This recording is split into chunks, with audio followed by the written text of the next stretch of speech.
على آله وأصحابه أجمعين. اللهم علمنا ما جهلنا وانفعنا بما علمتنا وجعلنا من المخلصين. صلى الله على سيدنا محمد وعلى آله وبارك وسلم والحمد لله رب العالمين. أما بعد.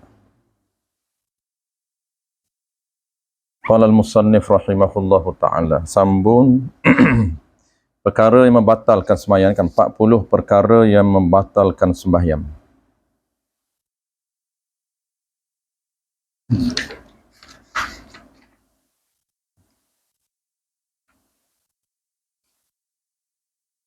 Dan ke-12 104, muka surat 104. Dan ke-12 qala al-musannif rahimahullahu ta'ala, dan ke-12 daripada 40 perkara yang membatal. Ke-12-nya, nya tu yan batal sembahyang, dia dah ada badannya. Dan ke-12-nya, nya yan batal sembahyang itu. Jadi nya tu tak payah takdir sebab dia badal dah ada yam tu, nya tu. Tapi yan tu sifat mazuf. Yan tu apa? Perkara. Ke-12-nya, nya apa? Nya ya perkara yang batal sembahyang itu. Mana dia? Bersentuh. Bersentuh tu dipanggil perkara.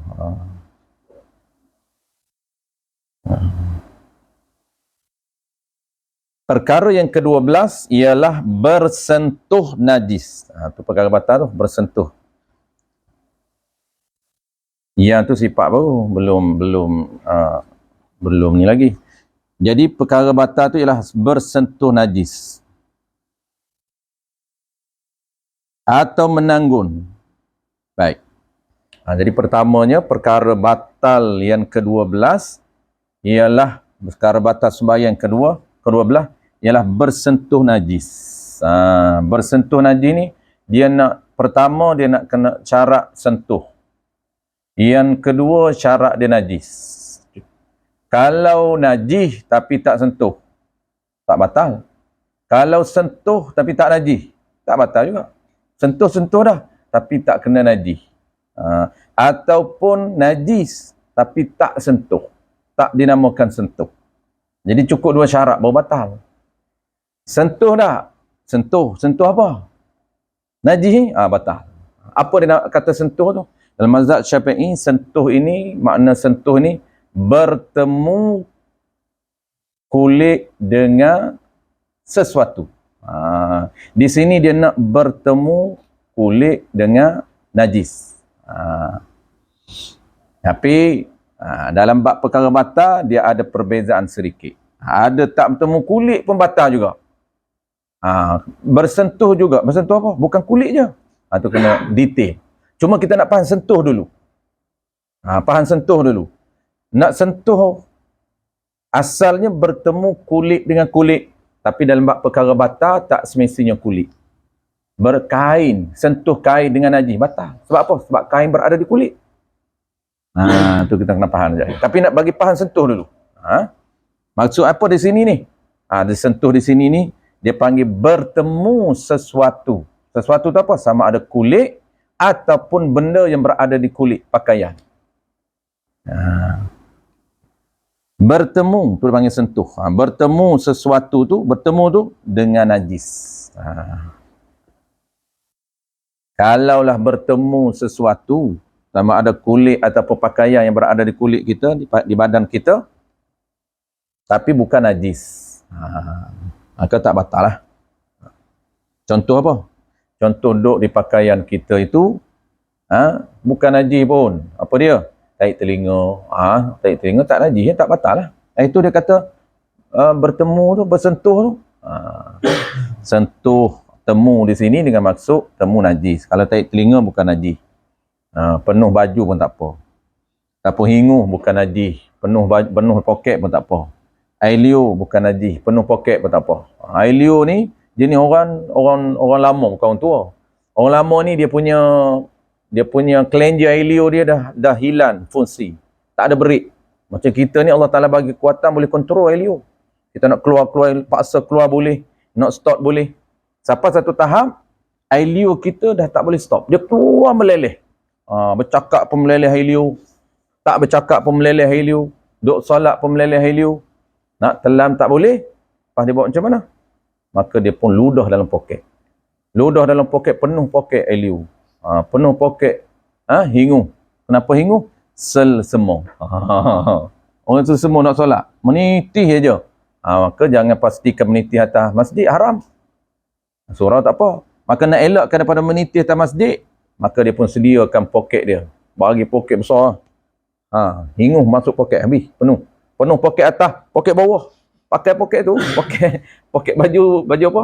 Baju orang kenduri tu. Salang kaut tu. Kenduri dia tak boleh pakai macam ni. Pakai poket 4 tu, 6. 2, pakai 4. 2, 4. Over lah. Sebab nak simpan duit. Tapi sama lah, air liur dia ke hingu dia penuh. Boleh. Tak membatalkan. Kenapa tak batal? Kerana itu mustaqzar. Berada di pakaian dia. Ataupun mustaqzar berada di badan dia. Tak apa. Ya syarat ni bukan mustaqzar. Syarat dia najis. Kita dah bincang sebelum daripada ni. Beza najis, beza mustaqzar. Atau habis. Bertemu, najis, batal. Ataupun menanggun. Ini isu yang kedua.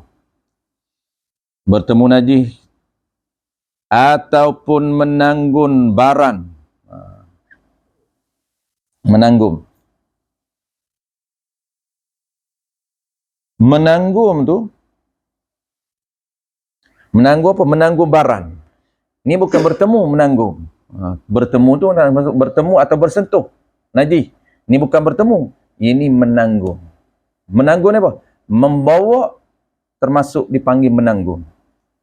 Menanggung, membawa, termasuk dipanggil menanggung. Sebab maksud menanggung ni apa? Menanggung ni kita panggil menanggung sesuatu. Menanggung sesuatu ataupun membawa sesuatu. Bukan sentuh. Sentuh macam ni, ni sesuatu sentuh tu bagi bertemu. Kulit bertemu kulit, kain bertemu najis. Ada pun menanggung, membawa ataupun tanggung. Ni najis kita buat macam ni. Tu panggil menanggung. Menanggung dengan jari. Batal. Sentuh tak? Bukan. Ni najis kita tanggung. Tu dipanggil menanggung. Menanggung sesuatu atau membawa sesuatu. Sama dengan Quran pun. Sama je. Sentuh Quran haram. Membawa Quran haram. Menanggung Quran haram. Ada setengah data saya tak tanggung Ustaz, saya bawa macam ni. Ni. Tak sentuh. Tak sentuh. Ini tanggung. Walaupun menanggung dengan satu jari. Menanggung apa? Menanggung baran. Baran ni benda. Baran yang berhubung dengan najis.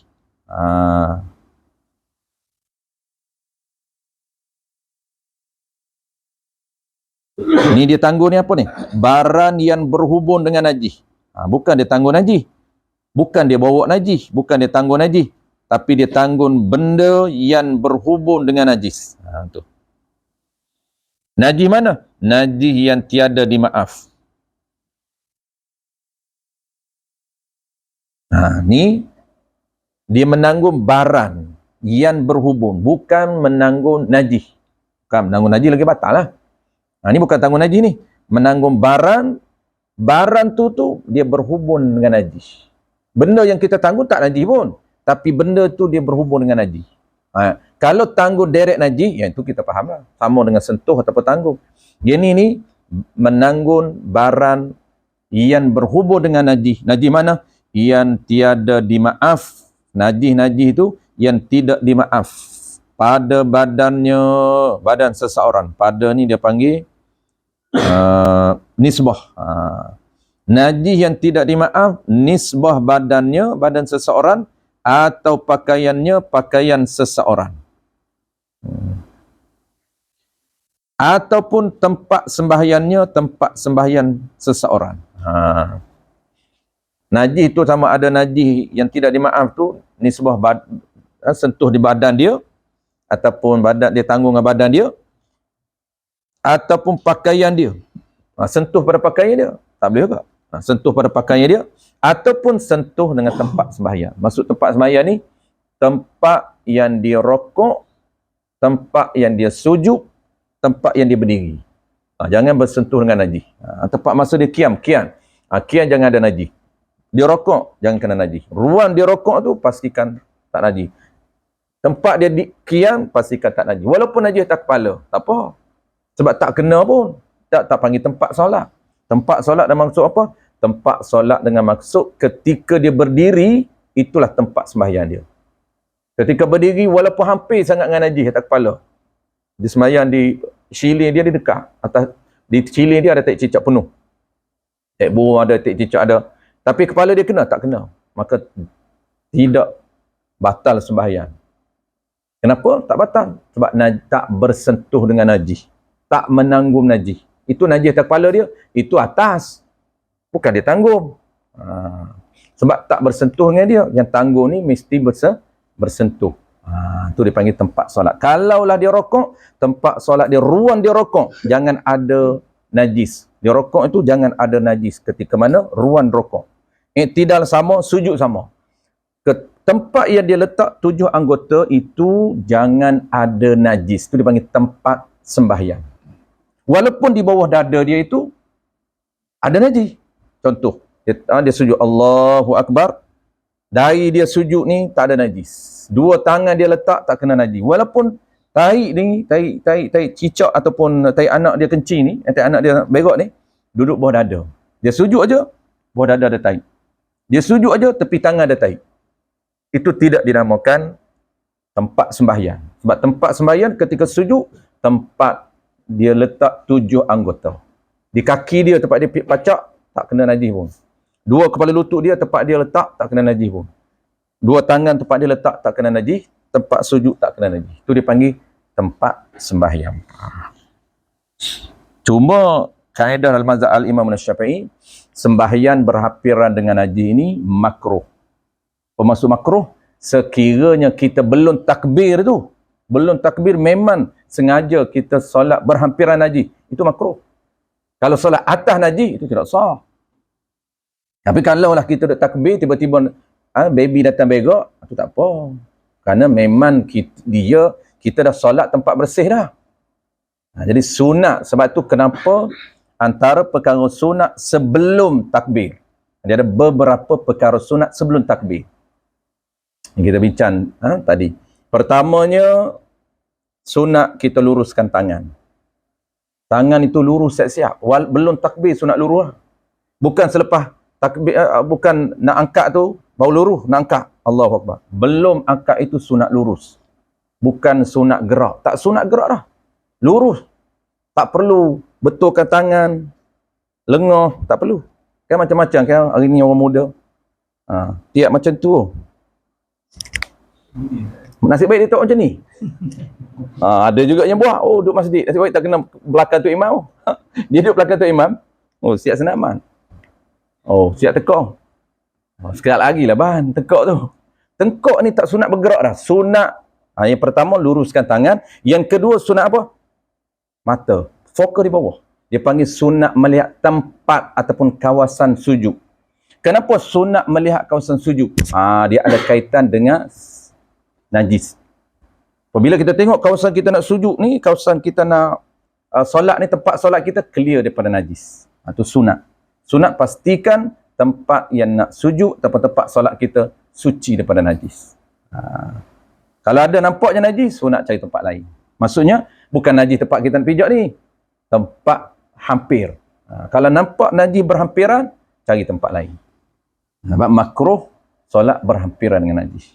Macam kita surau-surau kampung, kadang-kadang tiang kat atas tak nampak. Tiang kat atas ada terjejak? Yelah, kita tak nampak tak apa. Tak ada salah apa pun. Bila kita solat tu ramai. Kadang-kadang kita bila duduk antara 2 sujud tu, kita terjejak jatuh? Terkena badan kat tiang kan. Macam mana tu? Tapi tak tahulah. Kita anggap tak tahu. Tak tahu tak apa. Kita tahu. Tahu pun tak apa. Sekejap kita tengok. Ada di belakang. Isu yang kedua, ada pun berhubung tu. Berhubung dengan najis. Baik, tu kenapa beberapa perkara sunat buat ada kaitan dengan tempat sujud ataupun tempat solat, pastikan kita bersih daripada najis ataupun suci daripada najis. Tu. Ada setengah orang dia silap faham. Dia ingat lepas takbir baru sunat tengok. Masa tak nak takbir tu, ni atas bawah. Dinding, biasa orang tengok dinding. Takbir. Allahu Akbar. Tu makruh. Dan kalau kita nak menggunakan qaul dhaif Ibnu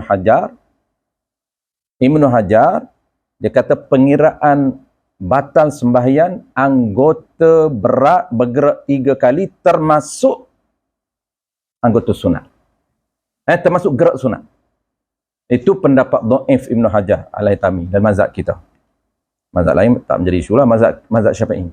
Jadi dalam kitab Jawi kebanyakannya dia orang ambil pendapat Ibnu Hajar. Pengiraan batal sembahyang 3 gerak termasuk gerak sunat. Tapi qaul mu'tamad yang pegang berdasarkan pandangan Syekh Ramli, ke 3 gerak yang bukan pergerakan solat. Itu mu'tamad. Tapi kita nak kira, kalau kira yang dhaif Ibnu Hajar, batal, tak usah takbir dia. Kenapa? 2 gerak sunat diangkat. Kemudian kepala dia tunduk. Ni, dia tengok depan. Allahu Akbar. Lepas bar tu baru ditunduk bawah. Maksudnya gerakan pertama ni adalah kepala, gerakan kedua dan ketiga adalah kiri dan kanan.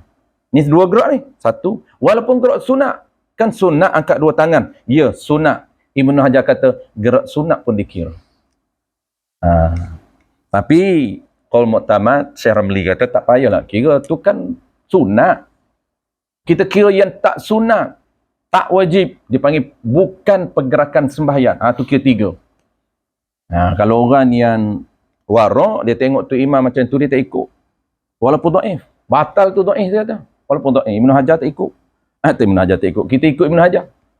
Ibnu Hajar kata batal sembahyang, tak sah takbir tu. Kenapa tak sah takbir? 2 gerak kepala pun tunduk. Allahu Akbar. Ramailah imam macam tu. Memang terhabu awal lagi. Tak ikut, balik awal. Itu panggil balik awal. Balik dia. Nak balik apa? Tunggu tu imam tak ikut. Nak sembahyang seorang. Takkan main seorang diri. Sembahyanglah di rumah. Itu orang kata balik awal. Okey. Habis. Yang berhubung dengan najis yang tiada dimaaf, nisbah badan, pakaian atau tempat sembahyang. Habis. Mana contoh? Seperti ia seseorang pegang. Dia pegang tu. Dia pegang tu bukan dia pegang kena najis, bukan dia pegang najis. Tak, dia pegang tempat lain. Tapi tempat yang dia pegang tu berhubung, bersambung. Berhubung ni maksud bersambung dengan najis. Atau dia menanggung. Sama, pegang dan tanggung. Paling mudah contohnya ialah tali lah. Tu dia akan bagi contoh. Musannif bagi contoh. Dia pegang dan tanggung ni apa je? Dia bagi contoh dah, tali. Atau tanggung. Pegang atau tanggung ni tali.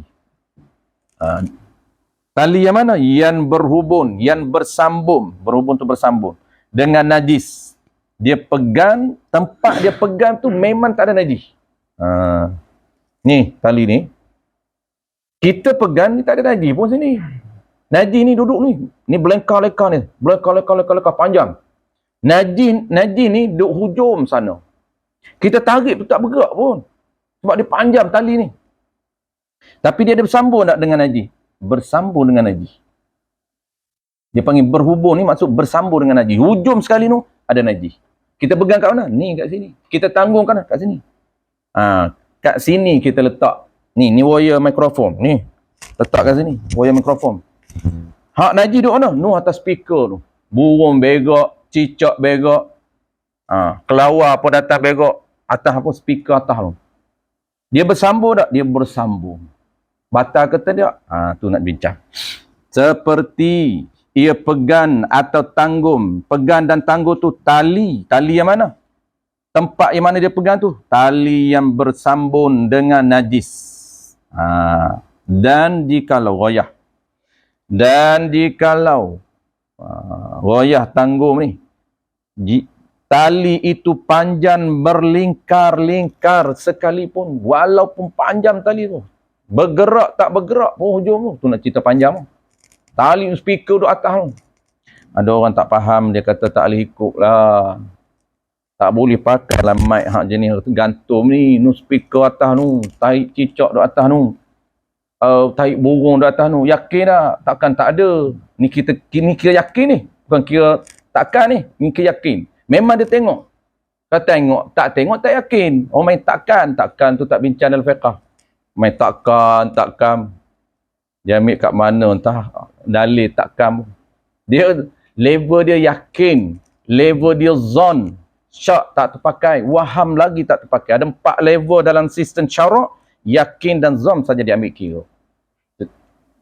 Yakin, zom, syak, waham. 4 level dalam mengeluarkan hukum. Najis tak? Najis. Najis itu hukum. Maka macam mana boleh keluarkan tiba-tiba najis ni? Mana dia punya panduan dia? Tahap mana? Oh, yakin. Yakin najis. Macam mana boleh keluarnya najis ni? Boleh hukumkan najis ataupun tidak ni?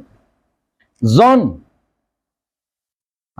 Dalam isu najis, adakah boleh berpandukan kepada martabat zon? Tu kena tahu.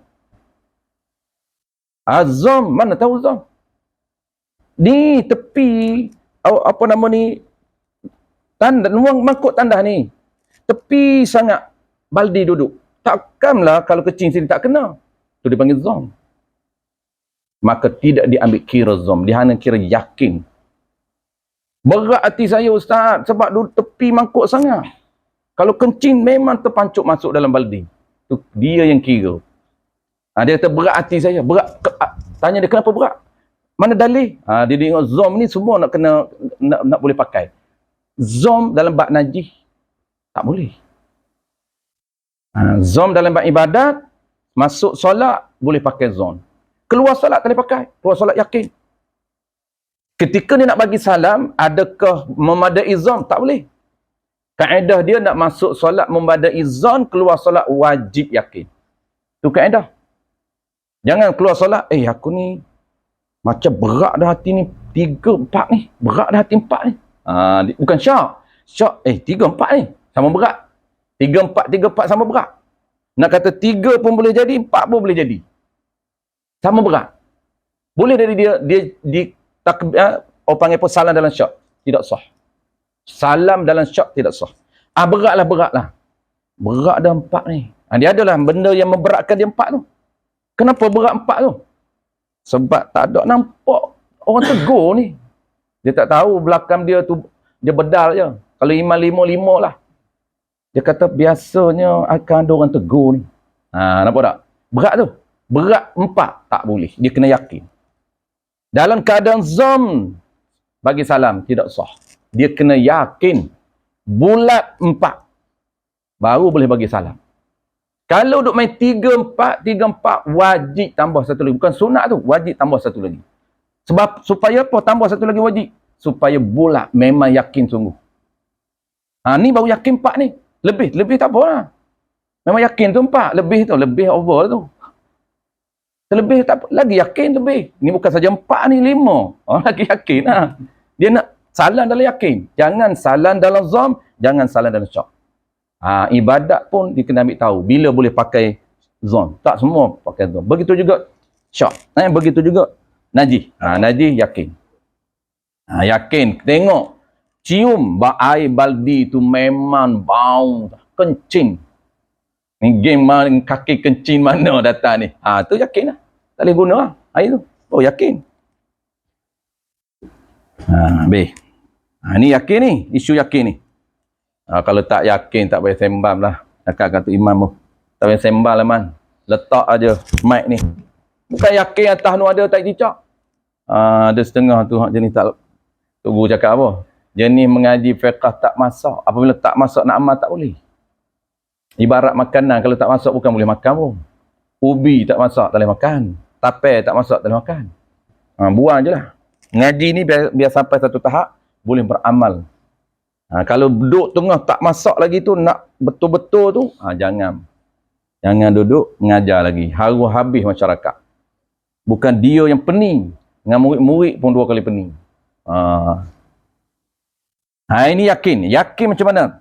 Apa hukum kalau yakin atas hujung sana tali yang bersambung dengan najis? Yakin tak? Yakin ada najis. Tali ini kita pegang ataupun kita tanggung. Tanggung ni kita sakut di badan lah. Tu tanggung. Sakut di badan, takut di betih kita, tambak di betih kita, tambak di pinggan kita, kita pegang ataupun kita letak kat mana semua panggil tanggung. Baik. Walaupun dia kata tali tu panjang berleka-leka, jika ia bergerak, ia orang sembahyang tu bergerak, tiada bergerak hujung tali yang bersambung dengan najis itu sekalipun. Jawab dia, nescaya. Ni jawab. Nescaya batal sembahyangnya. Batal sembahyang. Kenapa batal? Kerana dia bersambung direct dengan najis, tak boleh. Bersambung direct dengan najis, tak boleh. Kalau macam tu tak bolehlah pakai mikrofon kerana bersambung. Ini isu ni bersambung direct. Direct dia bersambung dengan najis walaupun panjang. Kita tarik tak bergerak pun najis tu. Kalau tarik bergerak najis itu tak panggil apa nama panjang. Tu tak boleh. Hak ni pun tak boleh. Sebab apa? Sebab dia bersambung direct. Isu mikrofon lain. Kenapa? Dia tak bersambung direct. Dia bersambung dengan amplifier dulu. Daripada amplifier tu boleh sambung atas. Itu lain. Itu isu kedua. Tu. Jangan bertukar. Ini yang masalah orang pegang isu mikrofon ni tak boleh. Sebab apa? Sebab isu ni. Dia bertukar isu. Rupanya ada dalam kitab. Memang ada dalam kitab. Masalahnya faham tu. Orang ini sedap juga hak mengaji tu. Geng mengaji ni dia hujah dia ada dalam kitab. Betul. Tapi mu tu tak faham. Semua modal ada dalam kitab. Ya. Masalah kita tak faham kitab. Tu kata mengaji. Tugu kata mengaji, jangan baca kitab. Baca kitab memang tak faham. Baca perut titik. Tak hurai pun. Hurai satu-satu. Yang kata syarat nak batal macam mana. Bertemu macam mana. Sentuh macam mana. Najis macam mana. Kena cukup 2 syarat. Tak cukup 2 syarat, tak boleh nak hukum batal. Itu baru 2. Ini syarat ni. Ini syarat apa ni? Kena kalau isu sentuh benda ataupun tempat. Tempat tu bukan najis. Tempat yang berhubung dengan najis. Apa syarat batal? Syarat dia mesti benda yang kita pegang itu berhubung direct dengan najis. Walaupun jauh, tak kisah. Tapi dia direct. Bukan tak direct tak. Bukan bersambung. Bersambung lain. Okey, tengok. Adapun berhubung dengan benda yang berhubung dengan najis. Ini isu lain, mikrofon. Adapun menanggung. Menanggung apa? Barang yang berhubung dengan benda. Berhubung dengan benda. Benda tu yang berhubung dengan najis. Nilai ni isu ni. Tadi dia pegang benda, pegang benda tu pegang tali. Tali tu dia direct berhubung. Dia pegang tali, tali tu direct berhubung dengan najis. Tali tu direct berhubung dengan najis. Ataupun direct bersambung dengan najis tali tu. Kita pegang tali, pegang mana-mana pun batal. Sebab dia direct bersambung dengan najis. Yang ni pula lain. Adapun menanggung barang. Barang tu yang berhubung dengan benda yang berhubung. Dengan najis. Mana contohnya? Supaya kita tak pening. Tu bagi contoh. Seperti tali yang ditambak pada tiang rumah. Seperti tali yang ditambak pada tiang rumah. Dan padahal pada tiang itu ada najis. Tadi kita pegang tali itu memang direct najis. Di hujung tali itu ada najis. Di hujung wire tu ada najis. Tak bersambung. Ni dah. Ini kita pegang wire. Di hujung wire ada najis. Tak ada. Cuma wire itu ditambak pada benda yang ada najis. Tiam ni najis ni. Ni. Ketui ni ada najis. Adakah kita pegang tali berhubungan direct? Tak. Kita pegang tali tu di sini, tambak ke sini. Najisnya situ. Tu lain. Tu dipanggil adapun berhubung dengan benda yang berhubung. Kalau tadi bersambung dengan najis. Ni tak. Ini bersambung dengan benda yang ada najis. Lain tu. Yang tu Tok Guru kata, fiqh ni dia dalam. Apabila dia dalam, dia tak boleh umumkan. Kalau umum, memang berselerak. Itu dia panggil bertabur. Dia tak boleh umum. Isu yang kecil, mesti kecilkan. Dia tak boleh umum. Kalau umum tu menyebabkan fitnah balik. Benda yang boleh jadi tak boleh.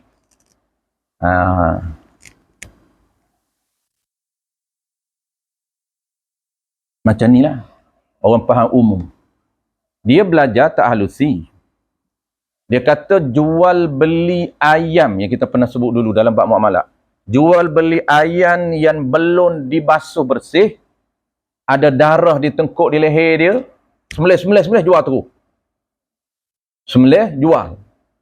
Di leher dia ada darah. Yang keduanya, dalam ayam itu ada tahi najis. Darah pun najis, tahi dalam perut pun najis, maka tidak sah. Kenapa? Kerana dia belajar umum syarat sah barang yang dijual mesti suci. Barang itu mesti suci. Dia tak faham atau mutanajis. Benda yang kena najis yang boleh disucikan.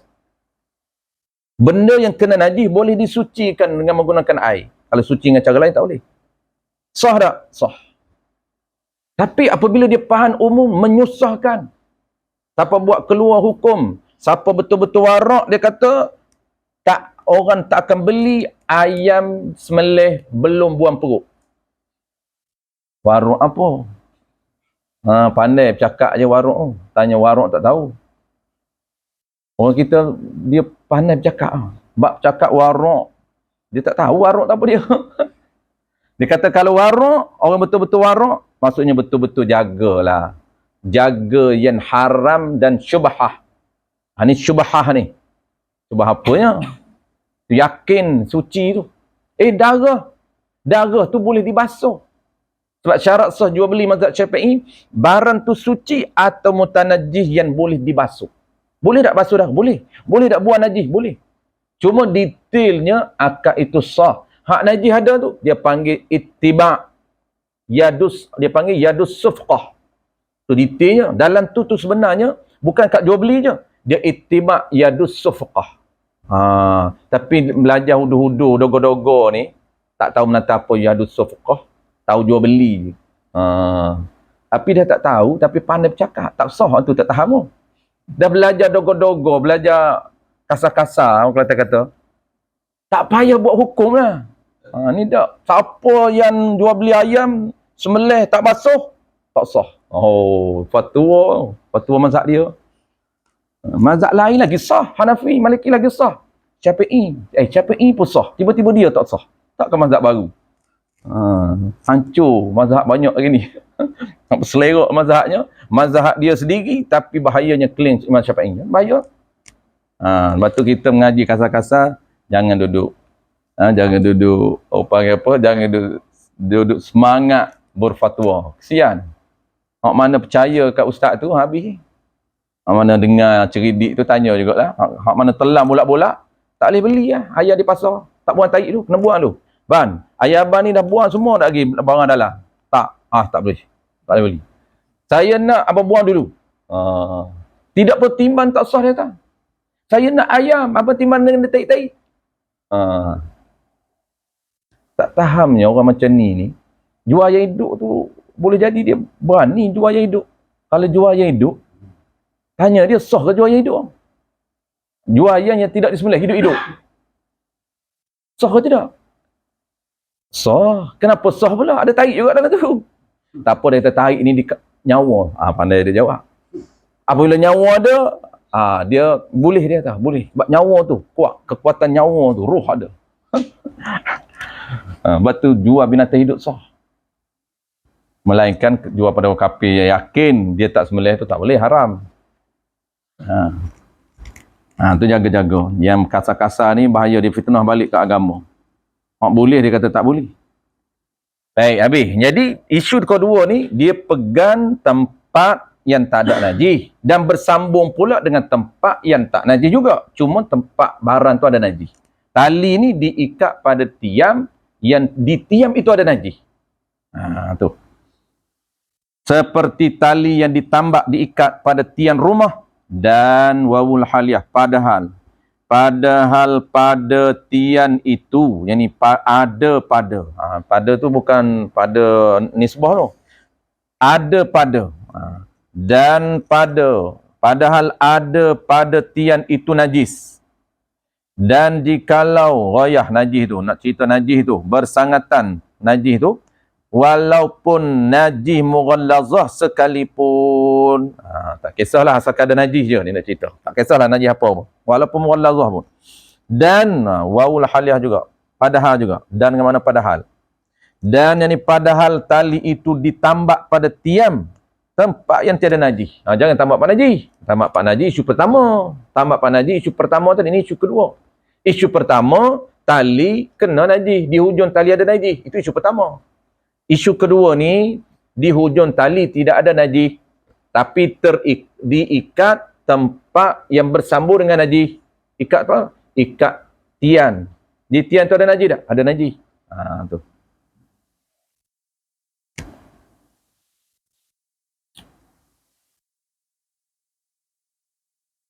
Sekiranya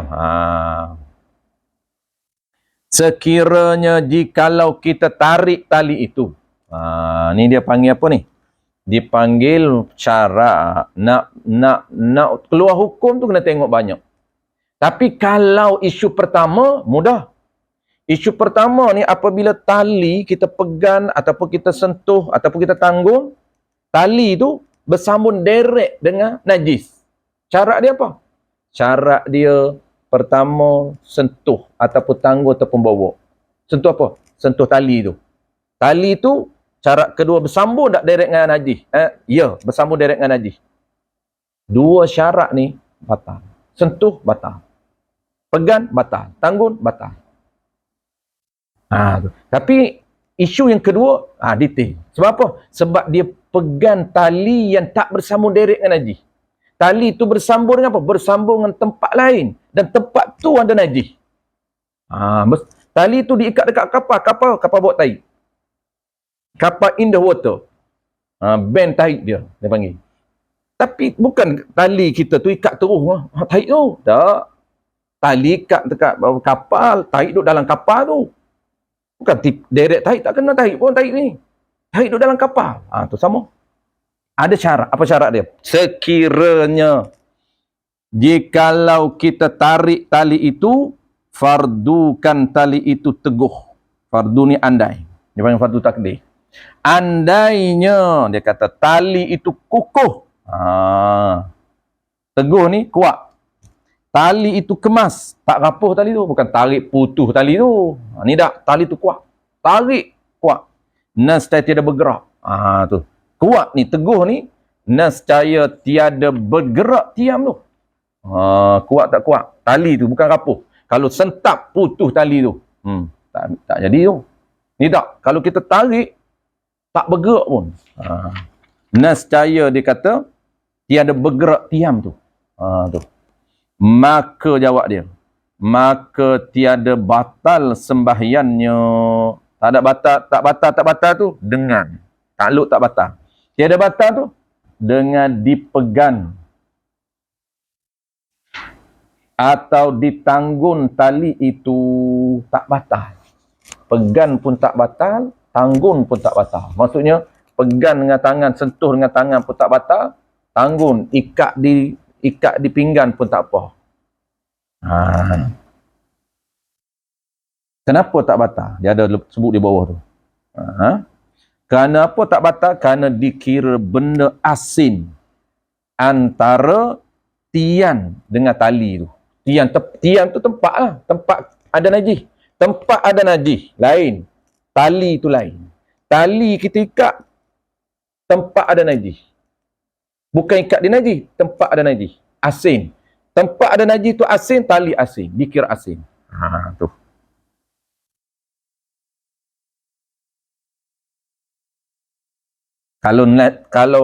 Kalau najis bersambung, itu isu pertama. Ni tak bersambung. Sebab tu dia dikira asin. Ni contoh kedua sama juga. Habis pertama, contoh kedua sama. Dan demikian juga. Dan begitu juga.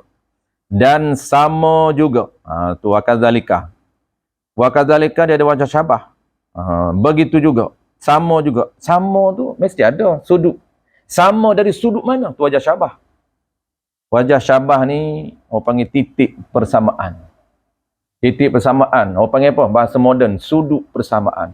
Dari sudut mana sama tu? Wakadzalika. Sudut apa? Sudut hukum. Sama-sama hukum tak batal. Tak batal solat. Kenapa tak batal solat? Sebab tali tu dia tak bersambung direct dengan najis. Tali bersambung dengan tempat yang kena najis. Dan tempat tu pula, tali tu pula bukan rapuh lagi tak sembang. Sentap tali tercabut lagi tak sembang. Ni cerita ni tak batal ni. Tali tu kemah. Kita tarik tali tu tak putus pun. Kalau tarik putus, sentap putus, rapuh tali, lagi kita tak bincang. Macam mikrofon. Mikrofon ni kalau amplifier kita sentap, tercabut. Amplifier kan dia tak kuat kan, kita jolok je. Jolok masuk, tenggelam lah dalam berapa senti je kan. Dia punya jolok ni amplifier lama ni, bukan baru ni, lama. Apabila kita tarik wire kita ni, sentap, tercabut. Lagi kita tak bincang. Kalau kita sentap dia bergerak dengan amplifier sekali pun tak batal.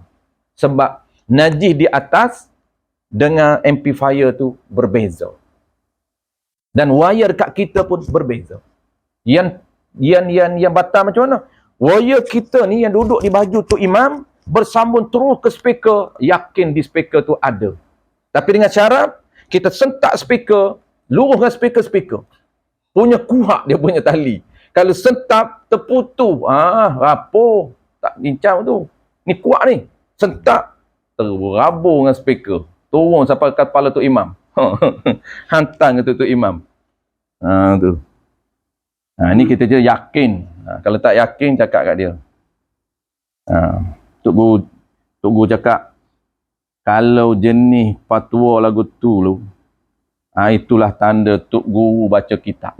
Walaupun dia panggil Tok Guru. Tok Guru dah dia ni. Baca kitab fiqah dah. Banyak baca. Satu hari 10 kitab dia baca. Tapi tak faham. Maka tetap orang panggil Tok Guru baca kitab. Bukan Tok Guru mengajar kitab. Dia kena mengajar, jangan baca.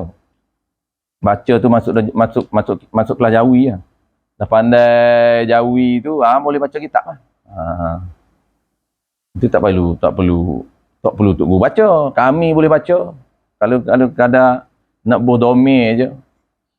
Kadang nak berdome tu tak payahlah. Berdome, marjik dome mana lah. Tak keluar isu pun. Dome dia pandai bubuh. Hak ni. Isu tak keluar. Tu berjam juga mengaji macam tu. Hak lagi teruk lagi. Dome pun tak tahu. Tu lagi teruk. Dome pun tak tahu nak marjik. Tapi ada orang nak mengaji. Kita heran sampai ajarilah hari ni. Nak dome tak pandai bubuh. Tanda dia tak mengaji tu. Kalau mengaji, dia cekap. Tapi dia pernah mengaji. Dia ingat walaupun dia tak tulis. Kan kita madrid dome kan tak tulis pun. Semua duduk dalam ni. Tapi kita mengaji. InsyaAllah dia ingat. Tapi orang yang tak pernah mengaji, kita tahu. Dome dia tak berani bubuh. Dia tak pernah mengaji. Tapi dia berani baca.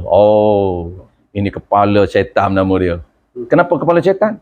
Sebab dia memandai-mandai nas ulama. Atau panggil orang tak tanggungjawab. Orang tak kenal je berani. Tapi kalau orang kenal betul-betul, dia tak berani buat. Sebab apa? Dia bertanggungjawab. Mengaji tak apa. Tak mestinya kita mengaji untuk guru, tak apa. Tapi kita tahu tak, kita pernah mengaji. Kalau sekadar sekolah Arab, kita pun sekolah Arab. Tapi bukan boleh harap pun. Sekolah Arab bukan dia baca macam ni. Kita tak tahu je. Kan? Jatuh pian lah mengaji kitab Matlaq. Di Johor tu. Kelas apa? Kelas kafah Johor. Kelas kafar Johor, dah cak tak dah cak. Matlak kelas kafar. Main-main kelas kafar Johor.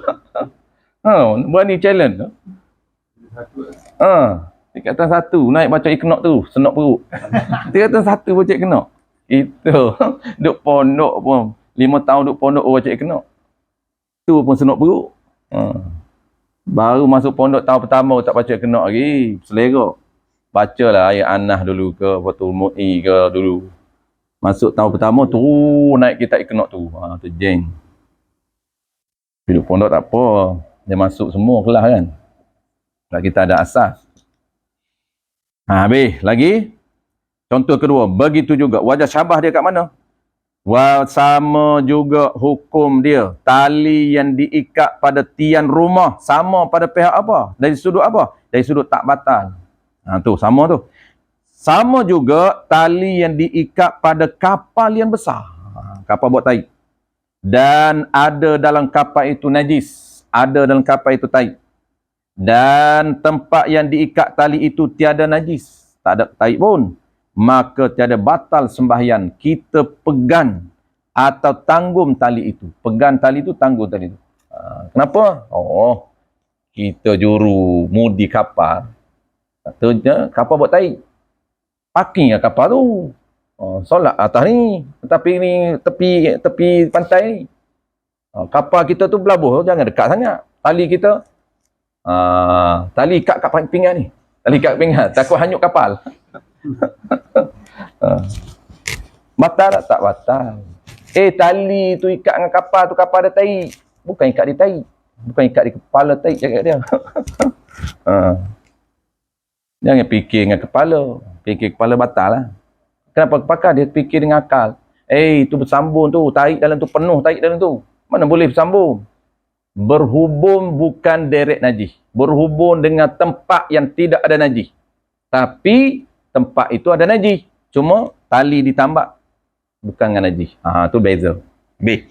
Ada pun tali yang berhubung dengan benda yang ringan. Ni lain. Ni lain ni. Apa maksud ringan? Kalau kapal, perahu kecil, tak boleh. Perahu kecil itu kita tarik bergerak perahu tu. Tak boleh. Ni kapal besar ni. Cakap tarik seorang. Tak bergerak kapal tu. Kapal besar ni. Kalau perahu tarik, tak boleh. Dalam perahu tu ada tarik. Tak boleh. Ni contoh yang tarik ni. Kalau ada najis, tak kira lah. Asalkan najis ya. Ada pun tali yang berhubung dengan benda ringan. Benda ringan. Kapal kecil. Ataupun perahu lah kita panggil. Benda ringan. Dan benda itu berhubung dengan najis. Benda yang ringan itu, benda ringan tu, dalam perahu tu ada najis. Dan diikat, padahal diikat, ditambak tali itu pada tempat yang tiada najis. Kita tambak, tempat tu tak ada najis. Sekiranya, sekiranya dia panggil taswir, benda ringan tu. Macam mana gambaran benda ringan tu, macam mana rupa dia? Tu taswir. Bak li taswir. Jika kita tarik tali itu, maka bergerak benda itu. Ringan tu. Tu kapal kecil tu. Kita tarik je perahu tu, dia bergerak. Nascaya jawab. Jawab bagi jika. Jika kita, nascaya batal sembahyang. Kita pegang atau tanggung tali itu. Tak boleh. Syarat dia kena kuat, benda tu kuat. Kita tarik tak bergerak. Tiang tu kuat, kukuh. Kapal tu kukuh, tiang tu kukuh. Kalau tarik, sentap dia tak bergerak. Kalau sentap tu bergerak tak boleh. Maksudnya bergerak ni bukan putus tali dah, bergerak. Tarik tu, tali tu mesti kuat. Bukan tali rapuh. Tali tu kena kuat. Kita tarik je, bergerak benda tu. Masuk kapal tu bergerak. Ada pun tali yang berhubung dengan najis. Seperti yang ditambak pada anjing. Ni lain. Ini ikat ke anjing tu. Maka kita pijak atau duduk atas. Ni lain pijak dengan duduk ni. Pijak tu benda tu bawah. Bukan tanggung. Kita pijak tali. Tali tu bersambung dengan anjing. Kita tambah anjing. Maka kita pijak atau duduk atasnya atas tali pada tempat yang tiada najis, maka tiada batal sembahyang. Ni isu pijak, bukan tambak. Tambak tak boleh. Kita belanjin. Belanjin solat, takut anjing ni lari. Lalu kita pun tambaklah di betih kita. Solat, batal. Kenapa batal? Itu menanggung. Ini bukan tanggung, ini pijak. Oh lain, lain. Kita semua sama. Pijak tak apa. Tapi syarat bukan pijak najis. Pijak benda yang ada najis. Contoh, ni. Bawah ni sejadah ni kan. Ni sejadah. Kita tengok teh cicak banyak. Tak kisahlah basah ke kering tak apa. Kita ambil yang kering dulu. Kering tak ada cara apa. Kita pun hampar ni. Hampar benda atas. Jadi benda itu berada di atas najis. Kita panggil pijak. Kita pijak ni, pijak najis ke? Bukan. Pijak benda. Benda tu yang kena najis. Yang kena najis ialah sejadah. Kita duduk atas sejadah. Menyerak tak menyerak? Tidak batal sembahyang kita. Tu boleh. Bahkan memang kena buat macam tu pun. Wajib buat. Kalaulah tempat kita nak sembahyang tak ada pilihan. Tempat kita nak sembahyang ni semua najis. Tak ada pilihan tempat lain. Wajib. Wajib apa? Wajib kita hampar benda supaya kita tak kena najis. Kita pijak atas najis dia panggil. Tu atas najis. Dia panggil pijak atas najis. Makruh lah? Tak makruh. Yang makruh ni berhampiran dengan najis. Ini bukan berhampiran. Bawah tu najis. Atas. Lain. Kalau ikut pakai akar tu makruh juga. Apa hampir. Hampir dengan najis. Bukan bawah najis. Ni bawah najis.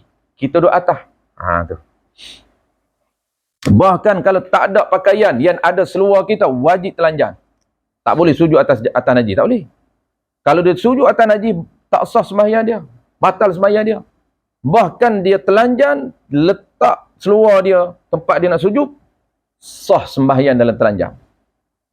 Sembahyang dalam telanjang sah. Sebab tu wajib telanjang. Itu isu kita pernah bincang dulu. Tak ingat tempat mana. Isu dia, wajib telanjang dalam sembahyang. Selepas bagi salam, wajib pakai pakaian. Dia hanya benar telanjang dalam solat aja. Tu pelik tu. Ketika nak solat, wajib dia telanjang. Ketika nak keluar rumah, wajib pakai. Tak boleh telanjang, haram.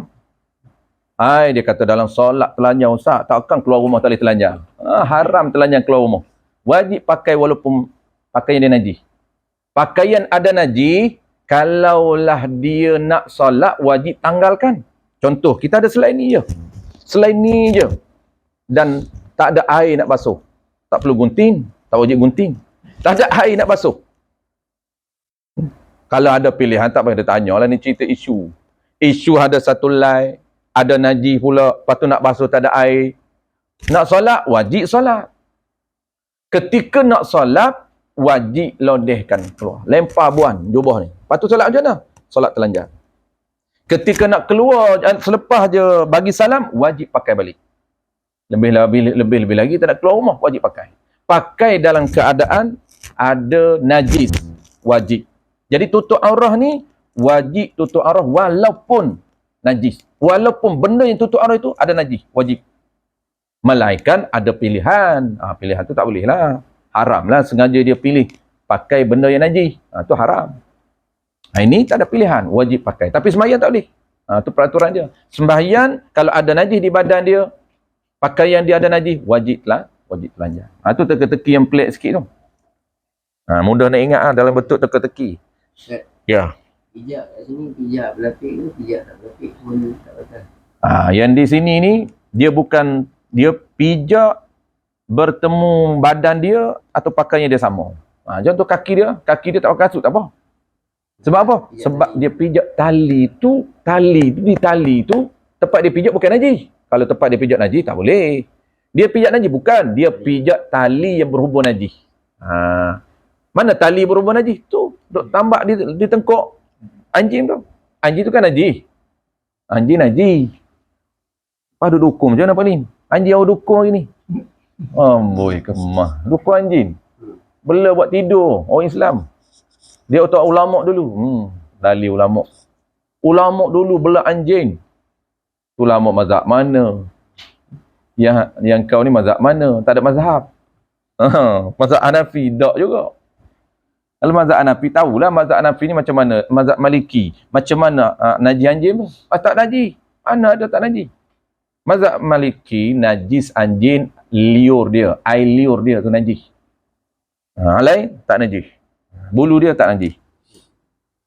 Satu lagi, kalau kata berhubung tali dengan tali tu, Berhubung?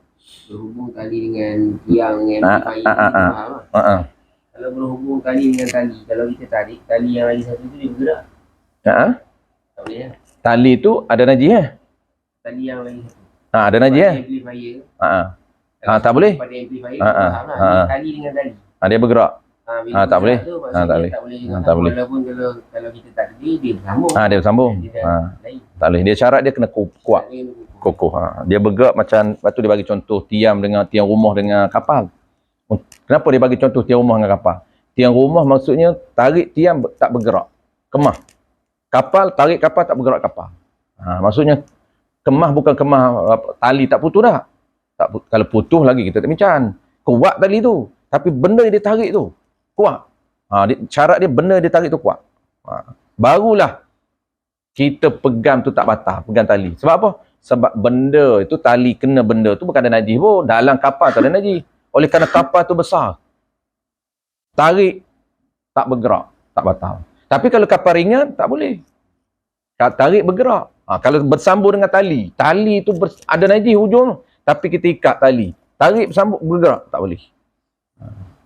Habis. Kapal tu tak tahu besar mana, tapi tu lagi besar tali pada kapal. Kapal, tali tu berat. Dahsyat. Dahsyat Bazaki punya Tok Alam. Besar kapal, besar tali pada kapal. Ini orang panggil apa ni? Orang panggil apa nama ni, besar lembu daripada tali. Lebih kuat daripada sudu. Jadi dia tali tu tak apa besar. Dia tak kira besar kecil tali tu. Dia kira benda yang nak berhubung dengan tali tu. Dia kira benda tu. Tali tu tak apa. Besar mana pun tak apa tali tu. Tapi benda yang berhubung dengan tali tu ada kekuat. Benda tu bukan najis. Kalau hubung terus najis tak boleh. Tu kita faham lah. Ni dah, benda tu tak najis pun. Dalam benda tu ada najis. Di benda tu ada najis. Tu dah tak kisah. Besar mana tali pun tak apa. Ada juga tali lebih besar daripada kapal. Tak larat lah. Berat sangat kan. Dia tak apa, dia tak kira. Asalkan dia kira bersambung je. Bersambung tak? Benda ringan tu.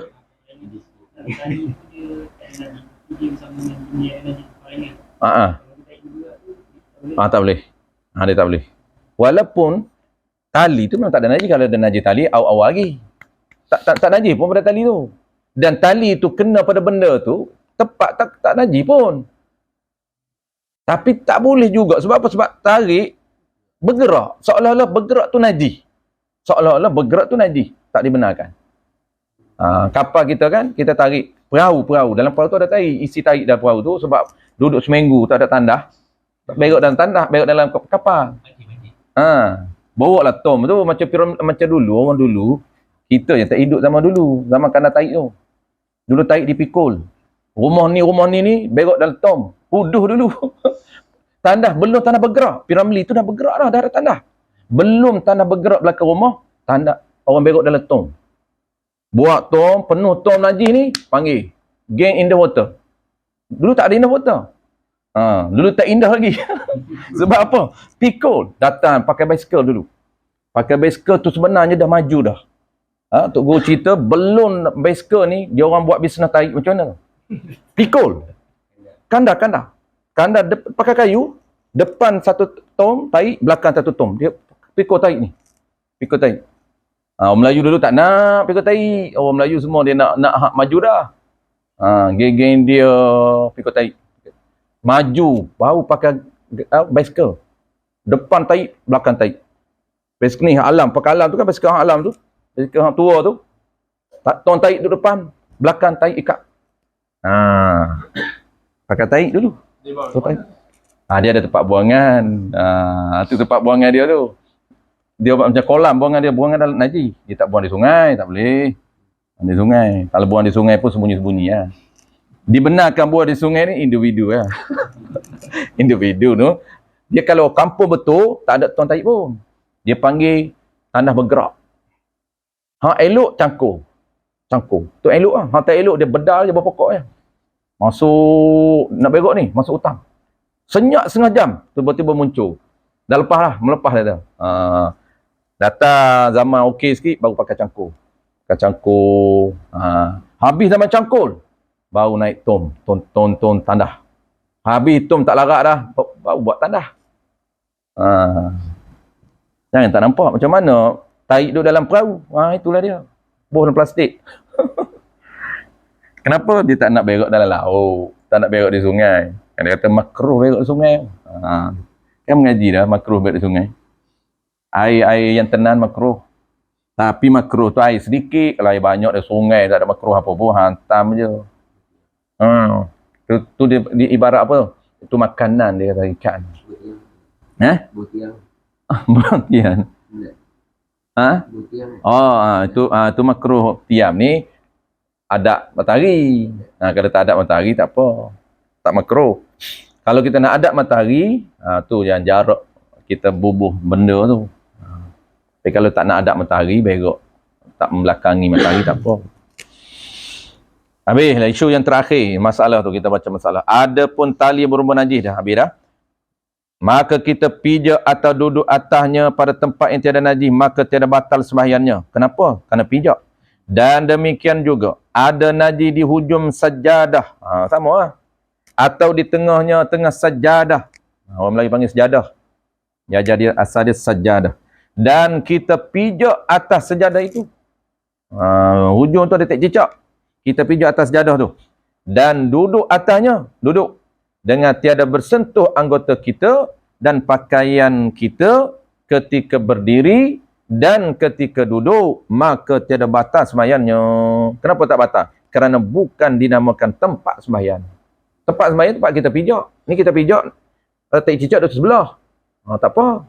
Ni tempat sembahyang kita sujud anggota. Ini tak cicak di bawah dada kita. Mereka orang perempuan, perempuan bahaya. Orang perempuan pakai yang solat dia, kalau dia sujud, habis ni, bawah ni.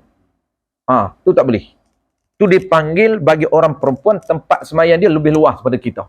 Sebab dia sujud, ni, kain, dia panggil kain solat. Kalau orang Kelantan lagi dahsyat nama dia, kain kana. Lagi tak faham. Kain kana. Kain kana. Ada duduk pondok Kelantan? Tak ada, Duduk pondok Kelantan, pondok petani. Sama petani pun. Kain kana. Hilang terus. Apa kana ni? Bukan nama Kakno, bukan. Jauh tu. Kana. Kain kana tu masuk telekom sembahyang. Tu kain kana. Bahasa-bahasa dialek.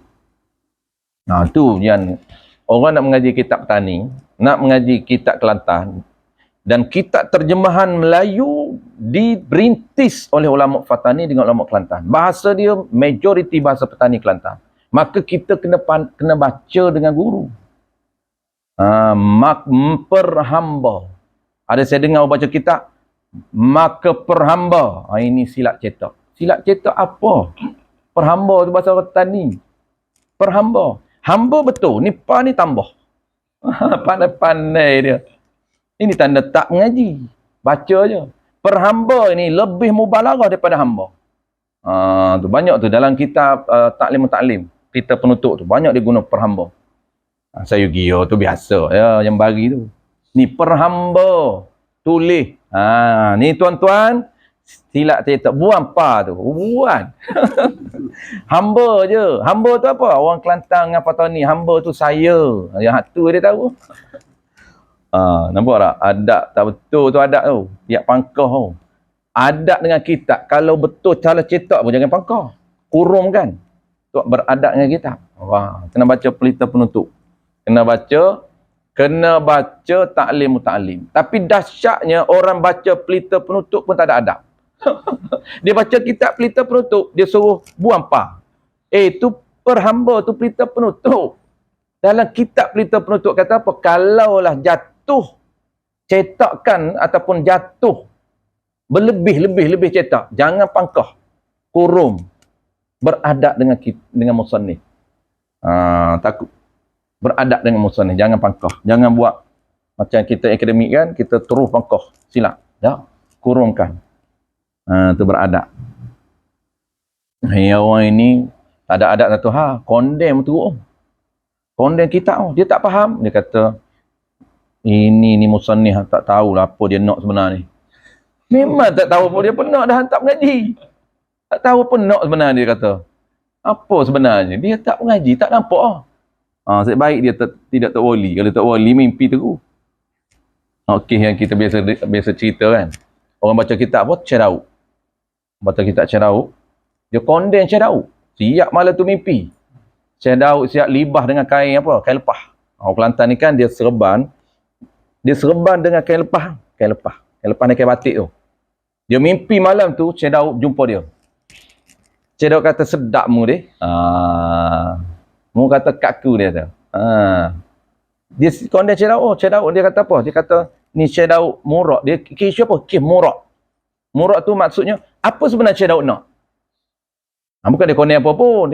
Dia kata Syekh Daud ni tak silap lah. Tok Guru cerita, dia cakap kat Syekh Daud tak erti. Ada satu benda yang dia cakap tu. Tak erti Syekh Daud ni. Murak lagu mana sebenarnya nak ni? Itu Syekh Daud marah tu. Syekh Daud datang dalam mimpi tu. Dia kata sedap mu kata kat aku ni. Mu kata tak erti. Bolehlah mu. Anda orang tak ada. Syekh Daud mati dah. Tak, bila nak jawabnya? Rupanya orang wali ni datang dalam mimpi. Syekh Daud jawab dalam mimpi. Dia jawab macam mana? Dia bedah dengan kain lepas kena atas belakang. Terus Tok Syekh tu, rupanya Tok Syekh tu pun orang hebat juga lah. Kalau kita, tak ada mimpi. Datang Syekh Daud kalau condemn pun. Label kita bukan Tok Wali. Condemn lah beribu kali pun kita ulama mana nak mimpi. Tu mazhar nak hanyut di Matla'il Badrain, dia nak hanyut laut. Mana ada mimpi tu? Kalau mimpi hari ni jadi ahli sunnah lah. Tak jadi ahli sunnah sebab dia Syekh Daud tak datang dalam mimpi dia. Dia nak hanyut kita tu. Patut Syekh Daud datang dah. Libah kain lepas. Libah dengan kain lepas, berbirak. Dia bangkit tengok berbirak. Tu nak cerita Tok Wali. Ada kesan. Kita ni buatlah kesalahan dengan Tok Musannif pun. Macam mana pun. Dia tak datang dari mimpi. Adapun yang dinamakan tempat habis. Tempat sembahyang tu apa dia? Adapun yang dinamakan tempat sembahyang itu baran. Apa baran tu? Tempat lah. Baran ni tempat yang bersentuh, yang ni bertemu.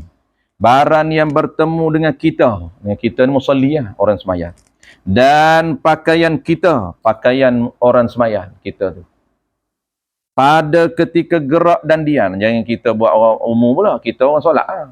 Kalau tak solat, tak batal apa pun. Jangan. Kita tu siapa Ustaz? Kita. Tak boleh bertepung dengan haji kita. Pula. Tak ada apa pun tak solat bertepung dengan haji. Ini dia cerita yang batal ni. Orang yang solat tu, kita tu musalli. Orang yang solat. Kalau orang tak solat bertepung pun tak apa. Tak ada masalah apa pun. Tak jadi batal. Ni batal ni sebab dia duduk solat. Maka kita di situlah orang yang solat. Dan pakaian kita bila pada ketika gerak, diam. Ini gerak dan diam. Apa maksud gerak tu? Ketika dia rokok, ketika dia i'tidal, ketika dia sujud, ketika dia duduk antara dua sujud, tu diam. Dan tiada tanggun dia akan najis. Dan dia pun tak tanggung najis. Tak ada atas belakang dia najis, tak ada di badan dia najis. Bukan ada di kain syah dia najis, bukan ada di kain serban dia najis, di ekor serban dia najis, tak boleh. Masalah kita buat sikit. Masalah ni mudah je, kita baca cepat. Kesimpulan, dia buat kesimpulan dengan masalah. Mas'alatun. Ai haza dan bermula ini apa ni? Mas'alatun, ini masalah. Jadi fiqh ni bermasalah. Tu mengaji dia bermasalah. Orang mengaji fiqh adalah orang yang nak tahu masalah. Payahnya ialah orang yang tak faham. Tu pun masalah tu. Saya Ustaz tak faham mengaji. Tu masalah. Kenapa? Baca masalah pun tak faham masalah. Dia masalah diri dia lah tak faham. Dia baca masalah tak faham. Jadi dua masalah saya. Satu masalah saya, yang kedua masalah tu. Tanya dia, apa masalah kau? Masalah saya tak faham Ustaz. Tak faham apa? Tak faham akan masalah. Tu. Masalah ni hukum lah ni. Kes dia panggil sadikih. Dan bahasa Inggeris orang panggil sadikih. Bahasa kita sadikih. Kalau hamba dia panggil sedikit. Tak main masalah ni. Jika jika jatuh, jika ni sama takdir. Andai je ni, bukan betul ni. Jika jatuh najis ke atas orang yang dalam sembahyang. Jatuh najis ke atas orang dalam sembahyang. Jatuh tu kena badannya, badan orang yang sembahyang atau pakaiannya, pakaian orang sembahyang. Maka jika najis, maka ni belum jawab lagi. Dia jika ni ada jawab dengan maka, belum jawab ni. Maka ni tafsir dia panggil. Nak perinci lagi. Kena ada perinci. Nak jawab, belum jawab ada perincian. Bukan boleh jawab terus, tak. Ada perincian.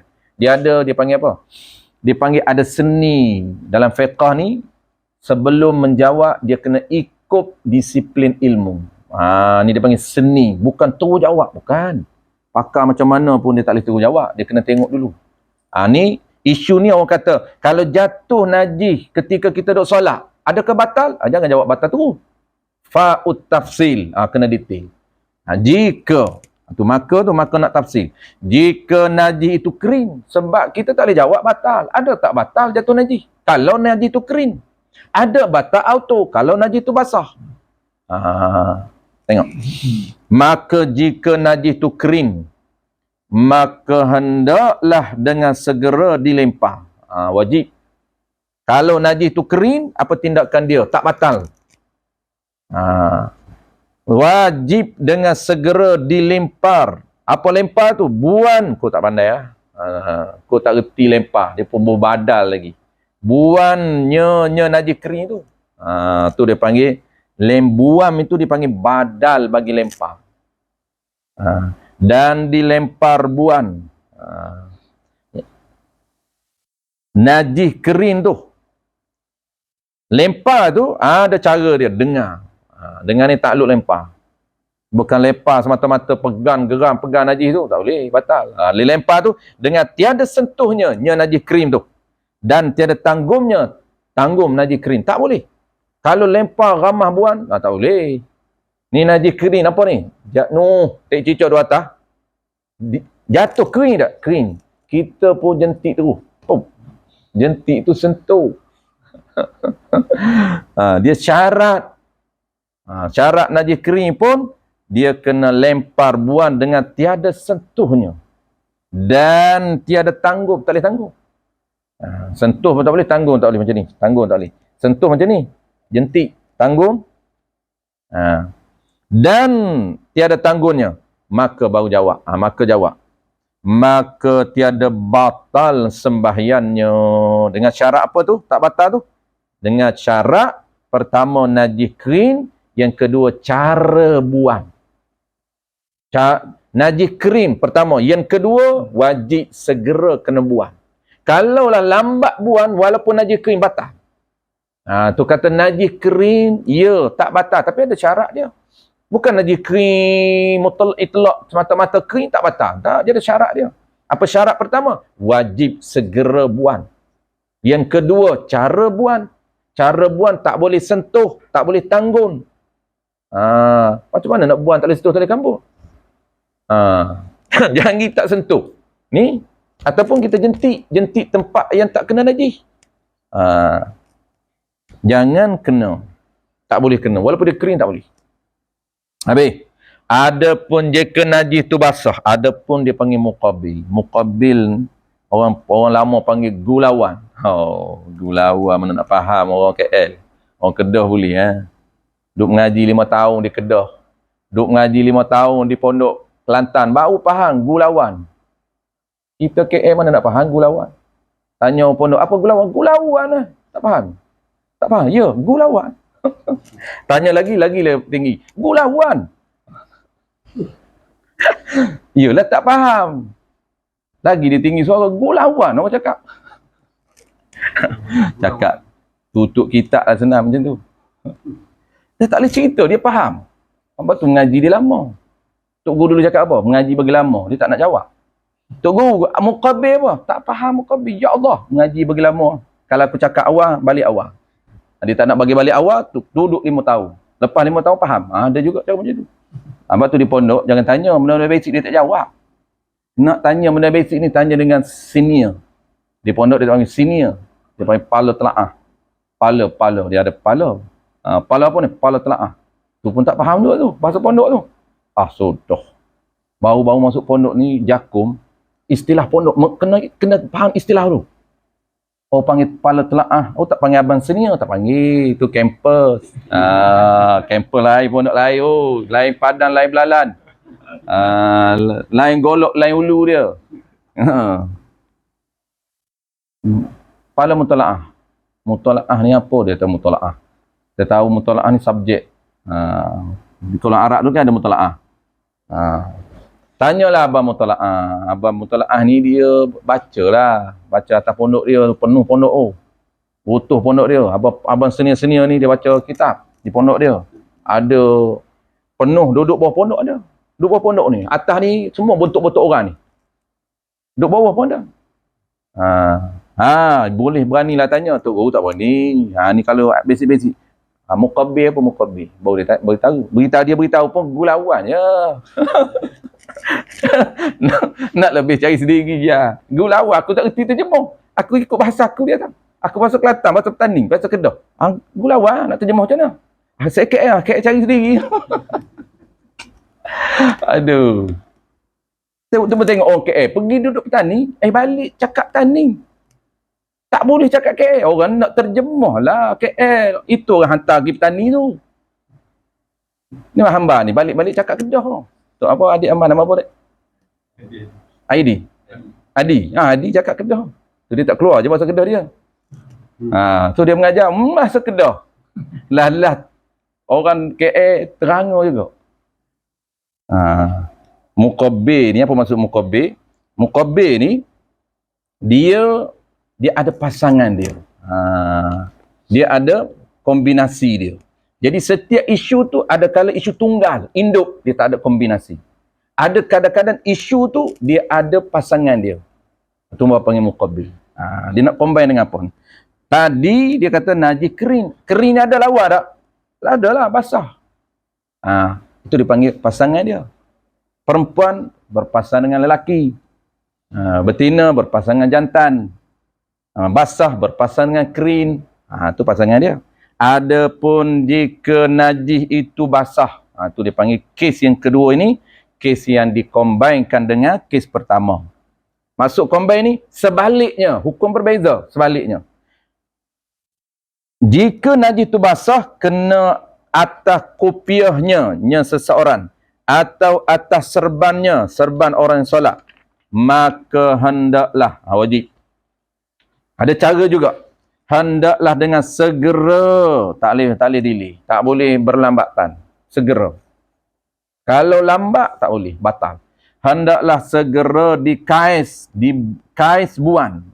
Apa kais itu? Buan. Hendaklah dibuan kopiah itu atau serban itu, dibuan tu dengan tiada disentuh najis itu dan tiada dipegang kopiah dan serban itu. Dia beza dia, kalau kering tak apa. Pegang kopiah tu. Hak basah ni dengan kopiah tak boleh pegang. Kena cepat buang.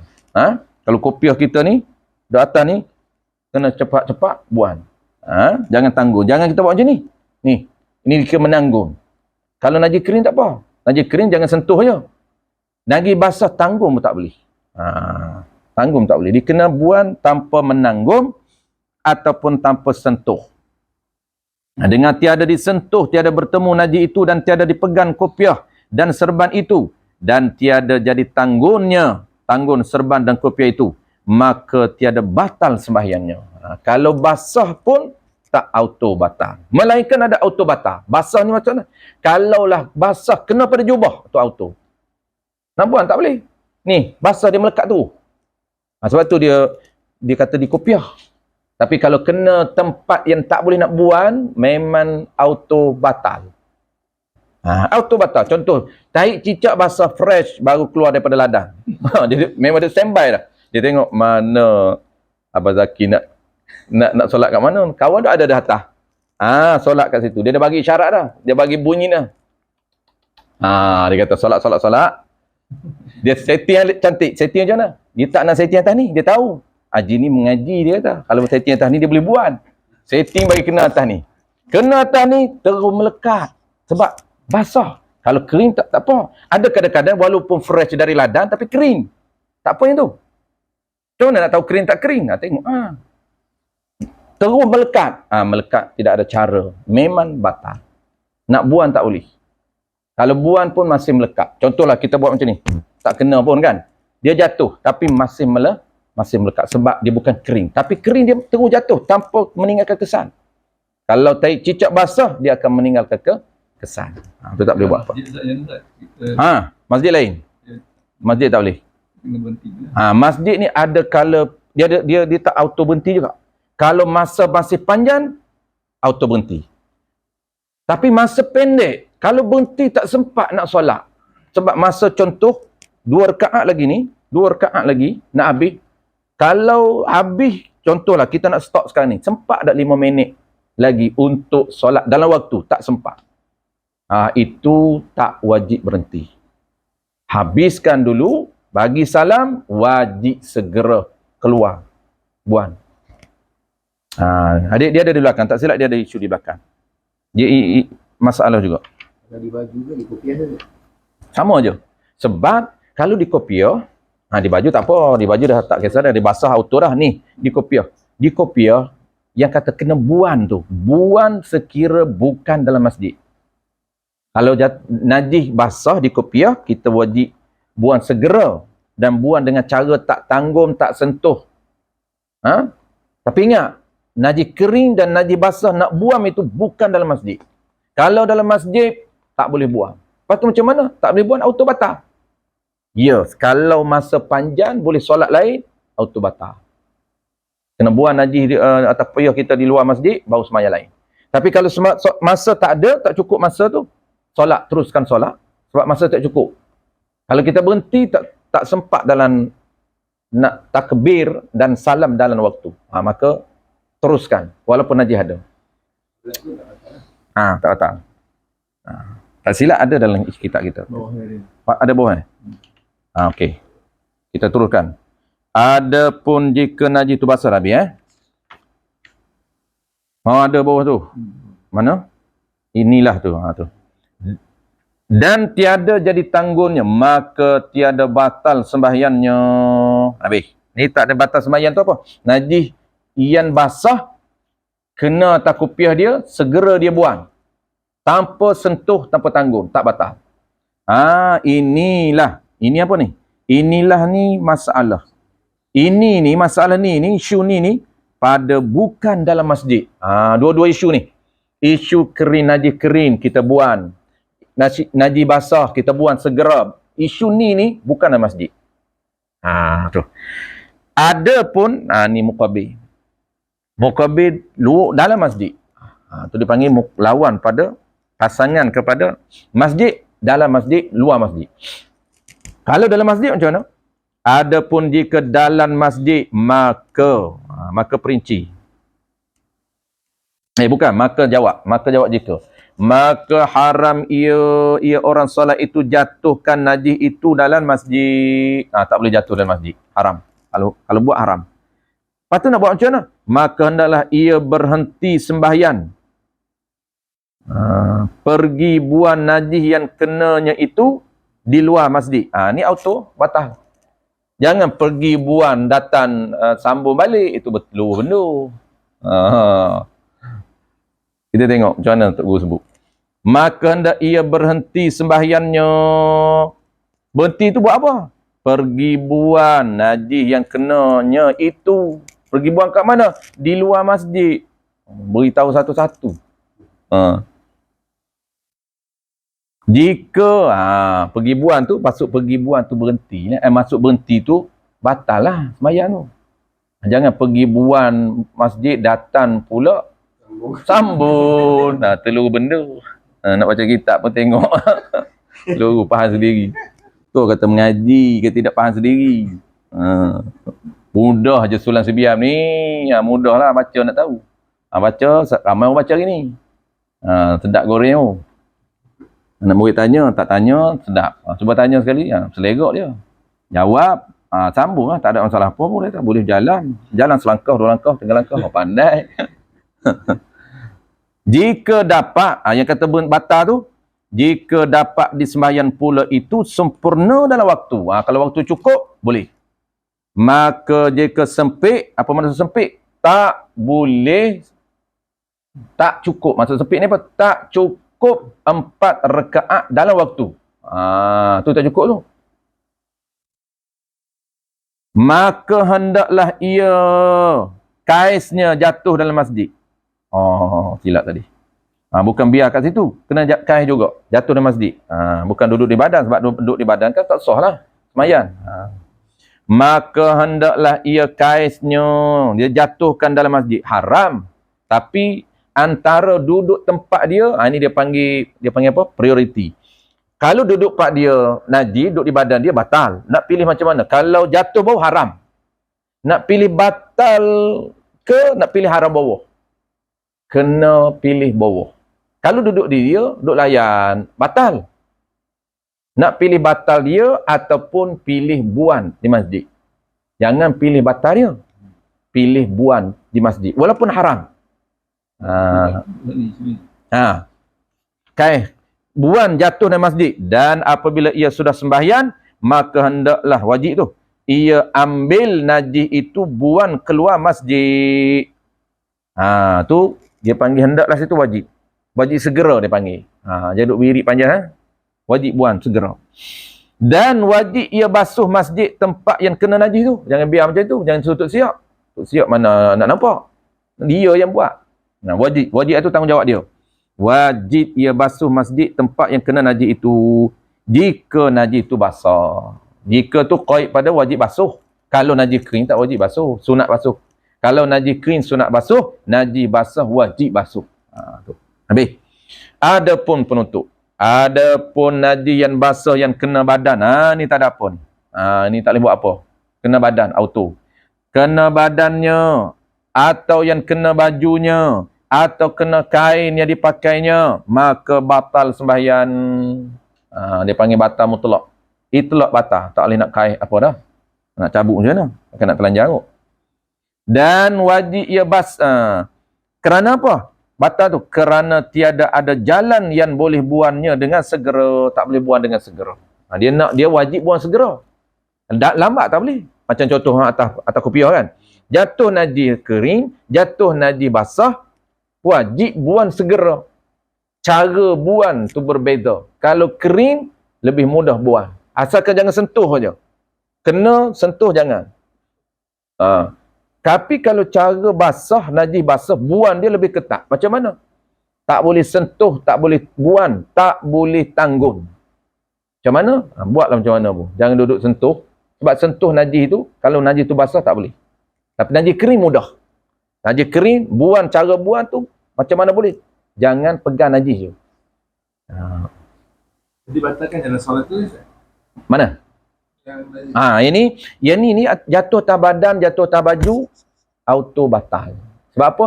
Sebab tidak ada cara nak buan segera. Walaupun boleh buan, tapi lambat. Tak boleh.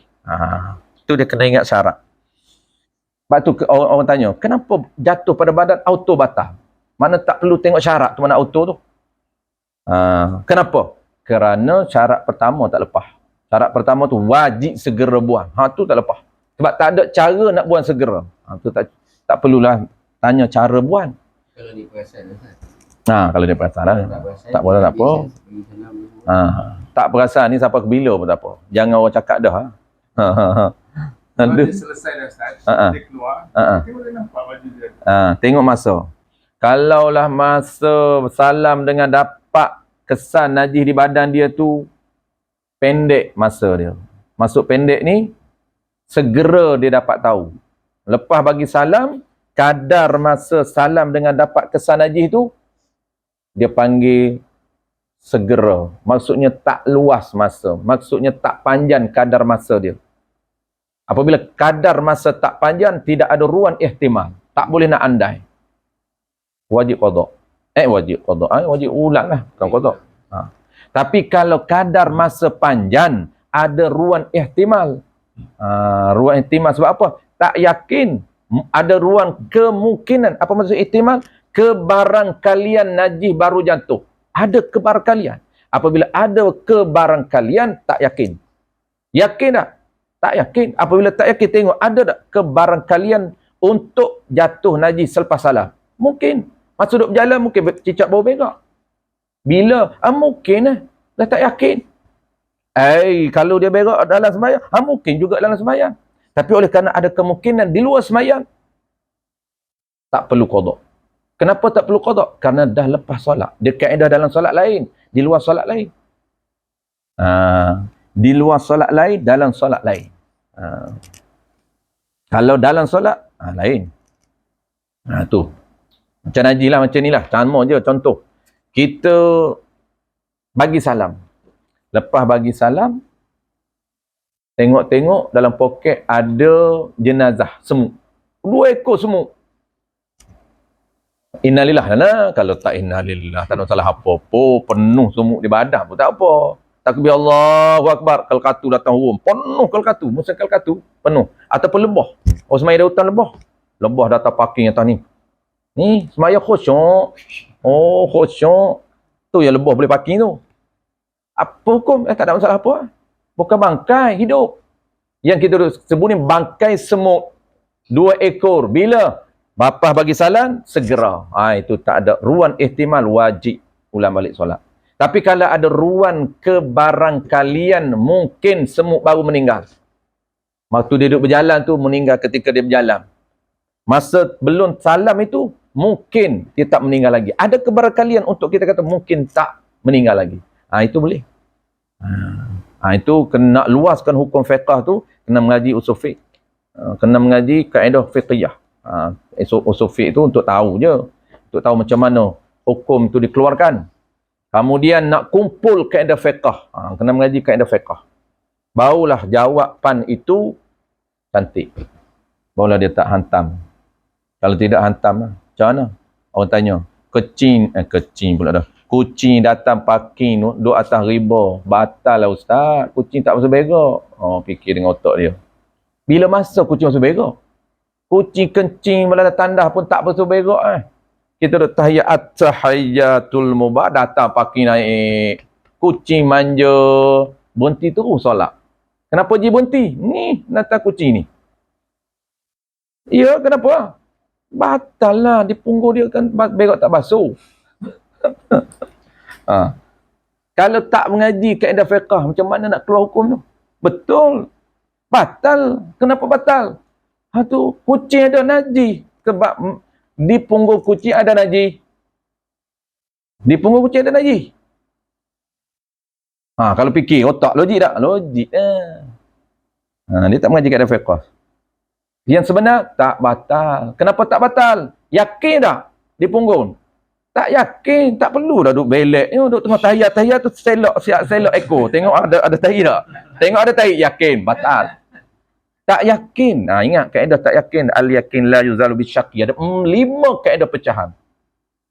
Tu kena belajar kaedah fiqh. Ada 5 kaedah pecahan.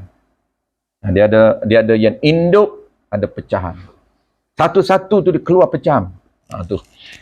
Tak yakin. Apabila tak yakin, ada tak kebarangkalian kucing untuk basuh berak? Ada. Pelik tak bunyi? Pelik. Disebut dalam kitab Idah Qawaid Fiqhiyah yang dikaran oleh Syekh Nuruddin Al-Marbu' Al-Banjar Al-Makki.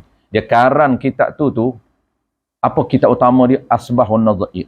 Asbahun Nadha'ir ni payah. Orang ngaji pondok pun tak larat baca kitab tu. Asbahun Nadha'ir. Banyak isu dan payah nak faham. Syekh Nuruddin ni, dia ketika mana dia karan kitab tu, dia kata apa? Dia kata, saya mengambil kaedah daripada Asbah wa Nadha'ir yang saya belajar daripada guru yang saya faham. Dia tak faham, saya tak ambil. Tu, Syekh Nuruddin, 100,000 hadis dalam minda pun tak faham Asbah wa Nadha'ir. Kita faham, pelik tak? Ada orang pun nak kata, saya Asbah wa Nadha'ir Ustaz. Boleh? Apa? Boleh kacam je Ustaz. Semban. Syekh Nuruddin Al-Marbu' Banjar Makki. Panjang nama dia. Dia kata apa? Saya mengarang kitab kaedah fiqhiyah tu. Kita orang baca kitab tu di pondok. Saya hanya ambil kaedah, saya susun kaedah yang saya faham. Dia mengaji untuk guru dia. Beramai tok guru dia, 2-3 orang dia mengaji, dia kata, tok guru dia, kitab Asbahun Nazair, payah tak payah, dia kata, saya kumpul hak saya faham. Tiba-tiba baca, dia pun tak faham. Nampak tak? Ada ketika mana, saya pernah baca, tapi saya tak kata dengan Syekh Nuruddin. Saya kata dengan orang lain. Ketika mana dalam kuliah dia, dia kata, ada satu ketika, masa saya kumpul, saya faham. Tiba-tiba saya karan, saya baca balik kitab saya karan, tak faham. Pelik tak? Dia tu. Ada 100,000 hadis dalam ni. Yang kita, satu hadis tukar takir. Hadis arba'in bertukar. Innamal a'malu bin niyati wa innamal likulli imrin ma nawa. Apa ustaz? Tak ingat dah. Tak ingat sekat manawa. Faman kana, apa ustaz? Kita hadis arba'in tak ingat. Tiba-tiba Asbahun Nazair kacau lah. Tu panggil semban lah. Apa disebut dalam kitab tu? Kalau ada ruan, kucing tu, ada ruan masa. Kucing tu boleh cari air, jumpa air 2 kolah ke atas, dia terjun dalam tu. Tak batal. Ada ruan? Adalah ruan. Ada ruan lah. Bukan kita tengok kucing kecil depan kita, dia berak, tiba-tiba datang duduk. Itu tak ada ruan. Itu batal. Sebab kita takbir Allahu Akbar. Nampak kucing tu duduk berak.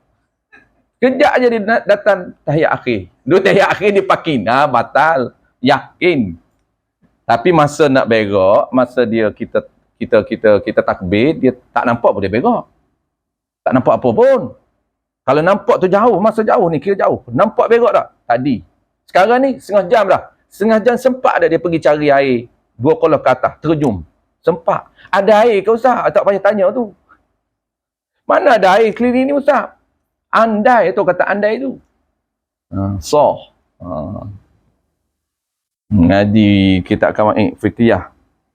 Pelik-pelik. Pelik lah. Kalau tak pelik tu, hukum kita yang akan jadi pelik. Tak mengaji hak pelik, hukum pelik. Pelik lah hukum. Batal sembahyang dia kata. Sebab apa? Kucing berak tak basuh. Tu panggil menyepitkan hukum. Wallahualam. Sambung. Bulan depan dekat mana tu? Ke perkara yang ke 14. Perkara ke-14. 13. Perkara yang ke-13. Wallahu a'lam. Bismillahirrahmanirrahim. Alhamdulillahirabbil alamin. Wassalatu wassalamu ala asyrafil anbiya'i wal mursalin wa ala alihi wa ashabihi ajma'in. Allahumma faqihna fid din wa 'allimna ta'wil wa ja'alna minal ulama'il 'amilin wa ja'alna minal mukhlisin wa sallallahu ala sayyidina Muhammad wa ala alihi wa baraka wasallam. Walhamdulillahi rabbil alamin. Acak ambil ni Acak.